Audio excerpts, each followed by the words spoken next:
If you look at being a CEO, you could go and work for somebody. I know all of you guys could. You could go and work for somebody and make a shit ton of money, probably more than what a lot of contractors are making right now as a salary. Because of your expertise, you can make 100, 150, 200 grand a year working for another company. But guess what? You've chosen not to fucking do that.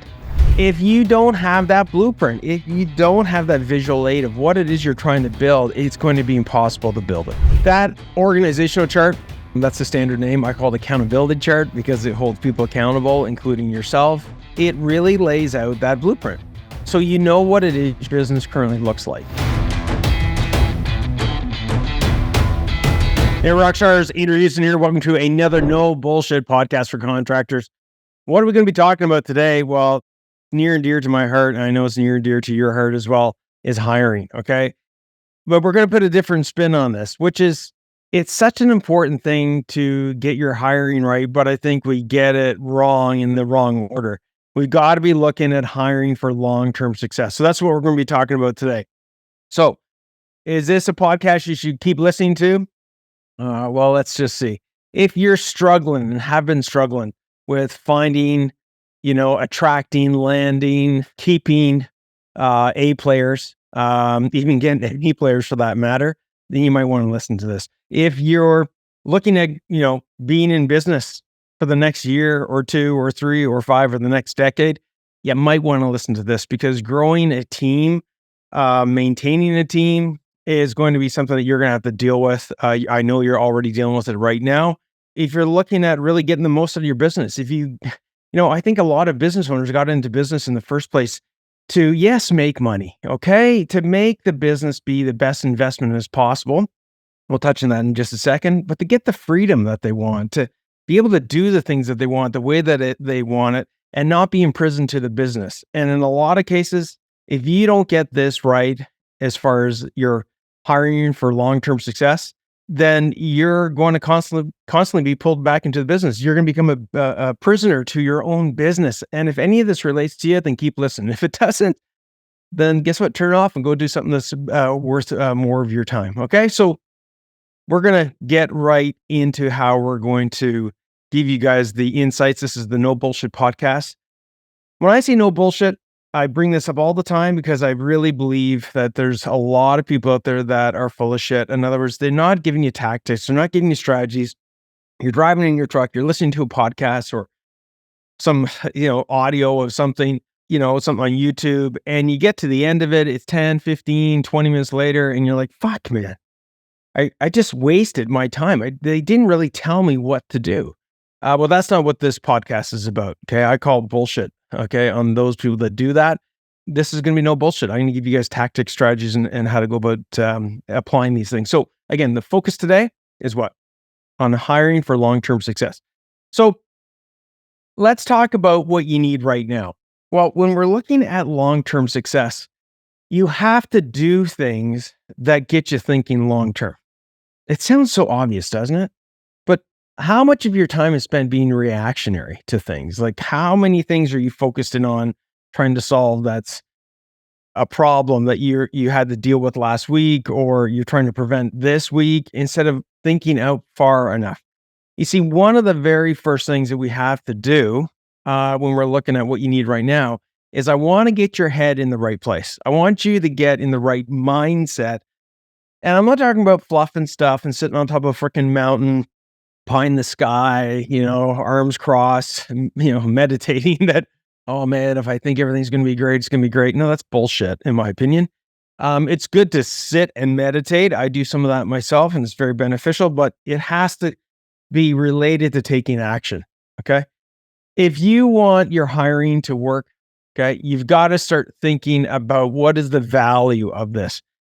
We do things because we see value in them. We don't do things because we don't see value in them. So let me help you get your mind in the right place so you see value in this topic and the right level of value. You're a fucking CEO of a contracting business. Okay. You're not a grunt, you're not a laborer, and I'm not putting anybody down in any order that I'm going through here. Okay. You're not a tech.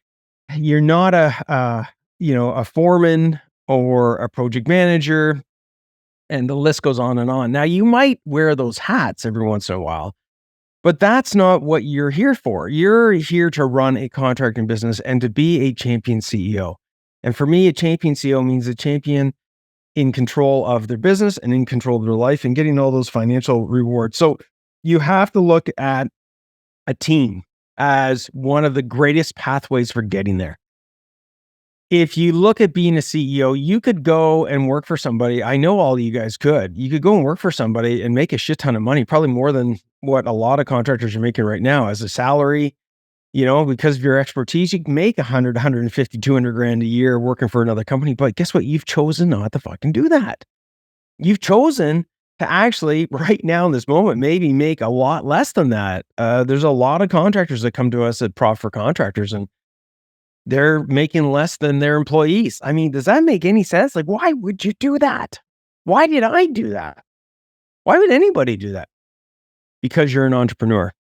Because you're destined to want to become something greater, to have that control and to do that, to achieve that freedom, to achieve that wealth. And I look at a business, it's almost like I would put it as an analogy, it's your own stock market, right? Where you have insider trading, that if you make the right decisions, you can make more money than you could ever make on the stock market. Get more freedom than you could ever dream. Have this wealth and confidence, more than anybody else. But at the same token, you're taking a ton of risk. So guys, to get this right, building a team of people is probably the number one thing that you have to do. Okay. You've got to get your mindset in that you doing it, even though you right now might be thinking, it's better if I do it than somebody else because they fuck it up and all those, issues and doubts and questions that we have. Hey man, I hired a guy, I trained him, then he left. Oh, fuck, I spent all this money investing in him. I can't find anybody right now. And the list goes on and on and on. Look, yes, those are some challenges that you have to face and that you've had to face. But if we do this right, if we have the right mindset about this, I'm going to tell you right now, you can reduce a significant amount of the struggles you have in finding, attracting, landing, and keeping and building an A team. And here's the big reason why. Here's the big reason why. Okay. Look at the title of this book, right? How to steal your competitors' tradespeople ethically, right? Warning, either they're going to get your top talent or you're going to get theirs. Look, guys, it's a competitive market out there. And you have to really look at this and say to yourself, am I really in this to build a team? And I'm not saying it needs to be a big team. You want to get the sweet spot, by the way, is around 6 to 7 people, okay, in a contracting business. And why do I say that? Because it involves you having somebody on the office side, a couple of people on the office side, or a key person on the office side. It allows you to have a project manager, a lead hand, and a handful of, skilled tradespeople from apprentice, to labor, to what have you. And you can be the champion CEO of that company, that 7-person company. Again, it depends on the market that you're in, but that tends to be the sweet spot where you can make a ton of profit. Everything beyond that in growing your team, you can make more and more profit. Why? Because this is the concept of being an entrepreneur and being a champion CEO. It's making money off of other people. Let's just, if you're an employee right now, you're listening to this, you probably want to turn this off because you're probably not going to like what you hear. Our job as owners is to be able to put $1 in and get more than $1 out without it killing us, without it stressing us out. And one of the best ways to do that, probably the only way to do that in a contracting business, is by your billable hours, okay? Is by getting other people to go and do the work, right? Do the technician work, the skilled tradesperson's work, along with an office staff and what have you. And you make money off them doing that work. And you make money off the material and things of that nature. But guys, that's the game we're in. If you're not interested in building a team, you might as well go work for somebody else. I'm fucking serious. But if you are interested in building a team, it's probably one of the best and most rewarding things you can do if you follow these steps. Okay. So hopefully you're in the right mindset here. Again, I'm not here with a magic wand saying that, I'm going to solve all your world's problems, that you're not going to, even after doing these things, that you're not going to have some challenges, even in implementing these things. I'm not going to say that they're super easy. I'm not going to say they're super hard. It's going to be different for everybody. And yeah, it's going to take some work. It's going to take some effort. But when you get this right, you can build a team. Okay. And you have the ability to do that. I fucking guarantee you do. Okay. Once I get into some of these tips and these principles. So hopefully you're in the right mindset. Hopefully you're tuned into this, because let me show you how you can go about doing that. So first and foremost, now that we got our heads in the right place, we got to look at, what does long-term success look like when it comes to hiring? What are some of those things we have to look out ahead on? Well, we have to look at what it is we're building. It sounds really simple, right? Like, I'm not a builder. I've been involved in building some, homes in my past. Not that I was the builder, but I was overseeing, some of the homes that we had built, or different projects we've done, renovating different things. It doesn't matter. The point I'm making is, isn't it interesting that when you go to do that, if you were to walk on a job site and there was no blueprint, there was no plans, there was no direction, well, guess what? What the fuck? How could you do anything? How would you know where to start? How could you even get excited about that? Even if it was your dream home. Imagine you're like, I want to build my dream home, and you can never get to the stage where you know what it looks like. Well, that's going to be a shitty dream, right? It's going to be a very vague dream. It's going to be a dream that, you don't have much clarity on. So you want to get clarity. What does this business look like? And one of the easiest things and best places to start, guys, is what's called, you can hear it in, many, many books, called an organizational chart. I call it an accountability chart. Here in this book, you guys can get an example of what it specifically looks like for a contracting business, like no bullshit. Bingo. Here's an example of one. You guys driving in your truck, you can go back to this video. You can see it basically has all the positions, okay, of your contracting business, of what does it look like right now? And then that enables us to know what it looks like in the future. Here's why this is so important. If you don't have that blueprint, if you don't have that visual aid of what it is you're trying to build, it's going to be impossible to build it. And that's the Coles Notes version of it. That organizational chart, that's the standard name. I call it accountability chart because it holds people accountable, including yourself. It really lays out that blueprint, so you know what it is your business currently looks like. So it really simply starts at the top, the owner. Say you have an administrator or manager of the office, then you would have, different positions from project manager to foreman to estimator to, depending on the size of your business, it will determine the different roles. But here's the funny thing. Here's the funny thing about this. You could have a 4-person contracting business. Okay. And you would have all these boxes on it. You're like, what are you talking about, Andrew? It looks like there's like 10, maybe 15 boxes there. Yeah, I'll tell you why.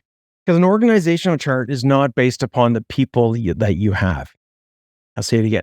An organizational chart, or in my case, accountability chart, is not based upon how many people you have. You're like, what? What's it based upon? It's based upon the number of roles that you have. Okay. So let's just take a look at some of them in here. Let's see if this is applicable to you. Okay. So open this baby up.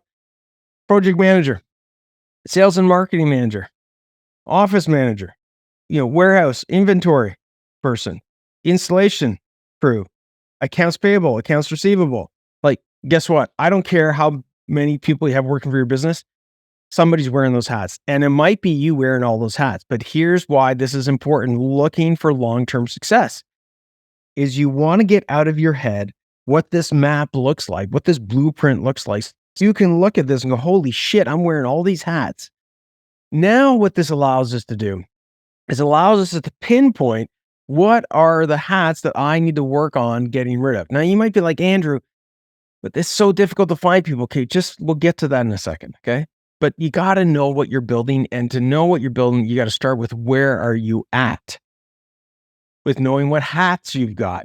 Then we can start talking about what is it we need, who is it we need, what roles need to be replaced, what are we not doing enough of, what are we doing too much of, what do we need to delegate, and all those other conversations.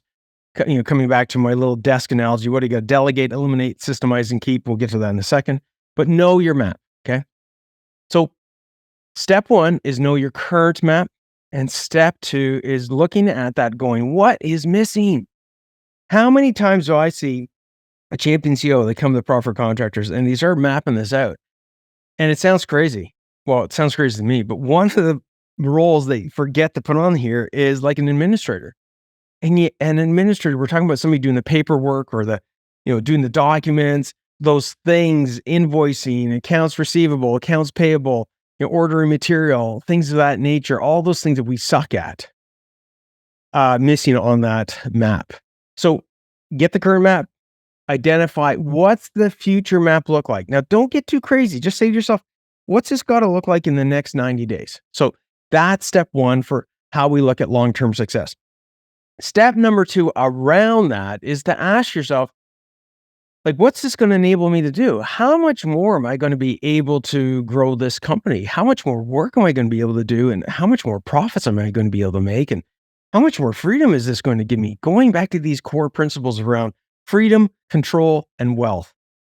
What effects is that going to have for you? And I'm going to tell you right now, it's going to have a massive effect if you put the right set of lenses on it, okay? Let's turn this business from a prisoner, okay, you being a prisoner and in prison, to actually, a profitable, successful business as you being the champion CEO. So that's step number one. Number two, okay, is now that we've identified what does that map look like, now we got to look at where's the easiest place. What's the spot on that map, on that blueprint that's going to give us the greatest success in the shortest period of time? That's the easiest thing. I use all these acronyms, guys. I call it ICE. What's going to have the greatest impact that you've got the most confidence in working with, that's going to be the easiest to implement. And for me, most cases, not all of them, it's not hiring a tech first. It's hiring an admin person. I don't care if it's a part-time admin person, full-time admin person, start them off at 10 hours a week, 20 hours, 30, 40. There's tons of admin people out there. There's tons of virtual admin people out there that you guys can hire to start getting you back control. Okay, start getting you the ability to delegate a lot of things. Now, if you're a bigger contracting business, you got 10, 20, 30, 100 people working for you. You're like, hey man, I already got people doing that. You still want to do this exercise. If you don't have an accountability chart, you want to get one laid out. Then what this allows us to do is to do an audit. It allows us, after we've identified where's the quickest wins as far as who do we need, then what we got to identify, okay, is we got to identify like who is it that we're looking for? And when we look at who it is we're looking for, I really want you to think about this for a second. I want you to think about the role and responsibilities of this person. Don't overcomplicate it. Okay. You can go online, you can go into ChatGPT, type in, what's a job description of an admin, and it will give you a whole fucking job description, pretty much 80, 90% done already for you. Add whatever you want, remove whatever you want. Guys, don't overcomplicate it. There's technology out there, good old AI. Let's leverage the hell out of it, all right? As a matter of fact, there's AI out there that can do some administrative work, but we're not going to be talking about that today. Point being is, pick the place, pick the role that's going to be the easiest for you to use. That a nice ice analogy, okay? That's going to get you the quickest win, okay? And it might not be hiring a tech. It might be hiring an admin person. It might be hiring, I call it a gopher, somebody going to pick up material, deliver material, cleaning up the job sites.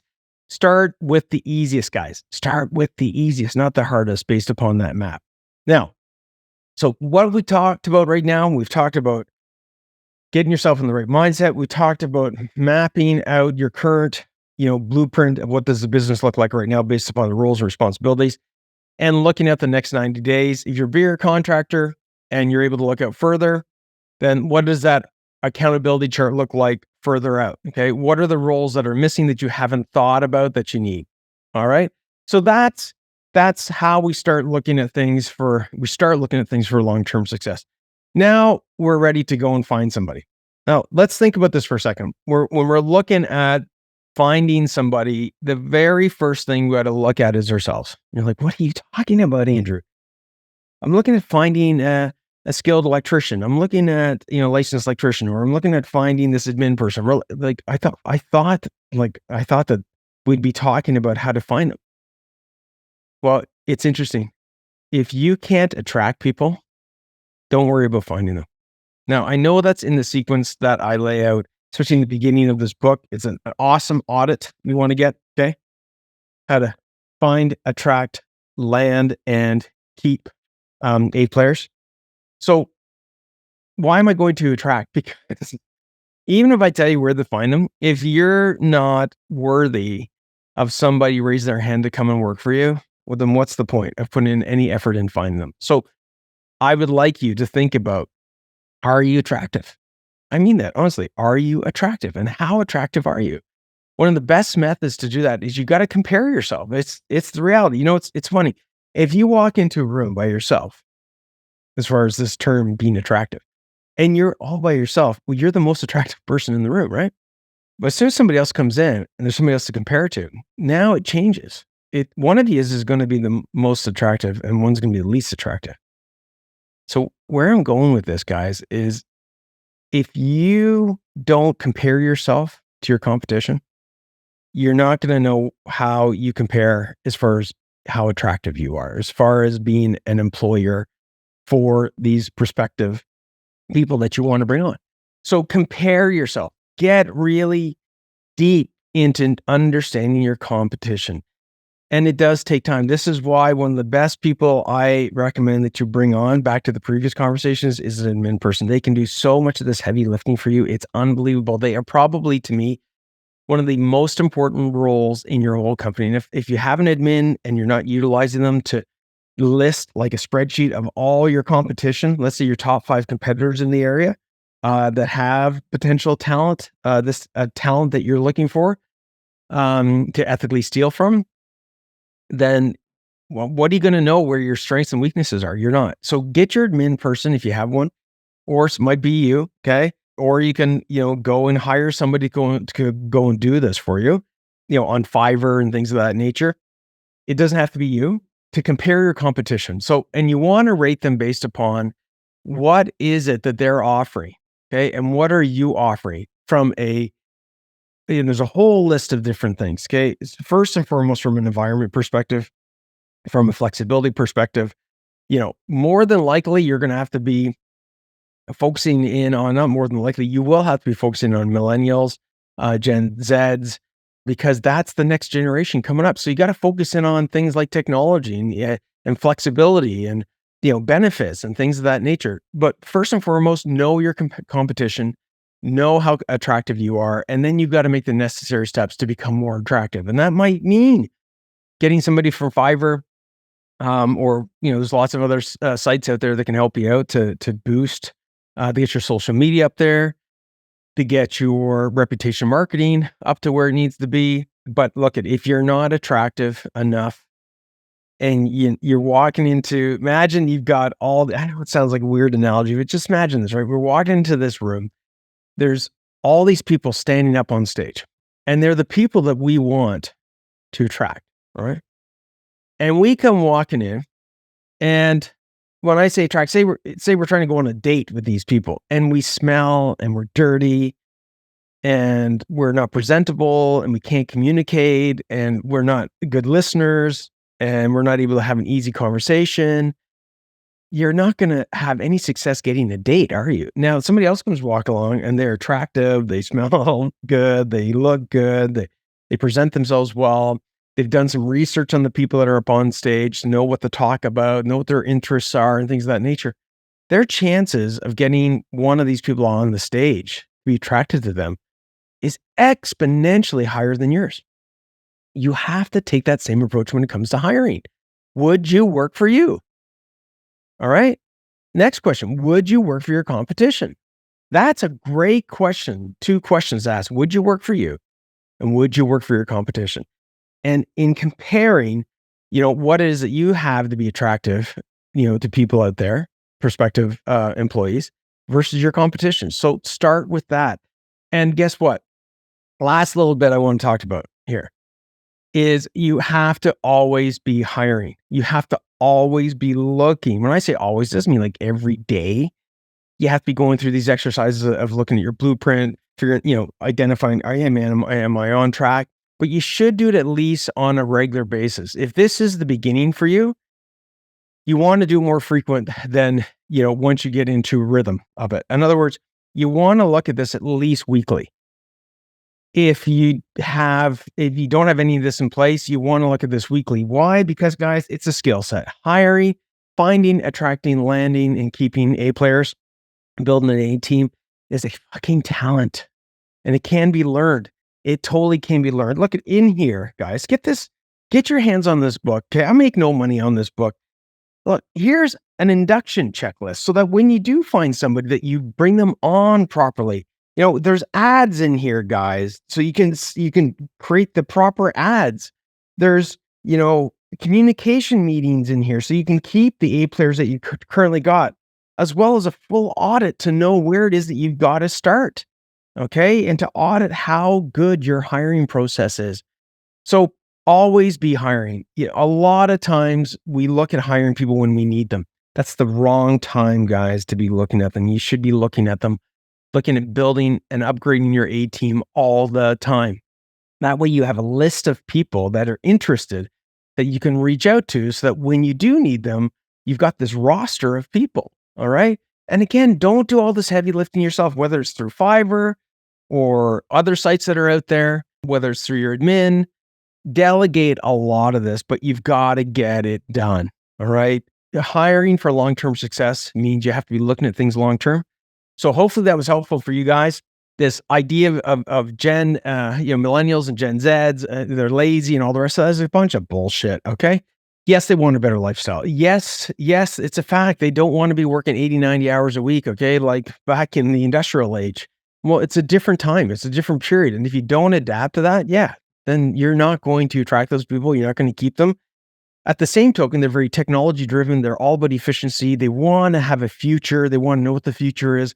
So if you follow any of these things I talked about, it totally supports that generation. All right. So guys, if you want to learn more about how to build a superstar staff that's begging to work for you, you can register for our free webinar that's coming up on November the 9th. Guys, I'm just looking at this here. Now, all the details are going to be in the description box below. So guys, seriously, hurry up. Limited seating. And you might hear other people say limited seating. It's a bunch of bullshit. It's not the case for this. It's limited seating because we want to give attention to a certain number of people, the right level of attention, the right level of support on the webinar. If you sign up and you can't make it, then at least you'll get access to potentially a recording. I'm not sure if we're going to do the recording or not. We'll see, but at least you can get some more information on it. But definitely, show up to something like this. It's an hour long. It's an hour out of your time. We're going to go through a whole audit. We're going to audit your business real time, live, so that you can know exactly where you got to start, where your holes are, where your strengths are, and take your contracting business, your hiring for long-term success to the next level. I'm Andrew Houston from Profit for Contractors with another No Bullshit podcast, and I'll see you all on the flip. Ciao. Hey, rock stars. Thank you for watching the No Bullshit podcast for contractors. If you enjoyed this episode, hit the subscribe button. And if you're serious about growing and need help, click on the link below. Myself and my team would love to help and give you the necessary tools so you can take your contracting business to the next level. And remember, dominate, delegate, and deliver.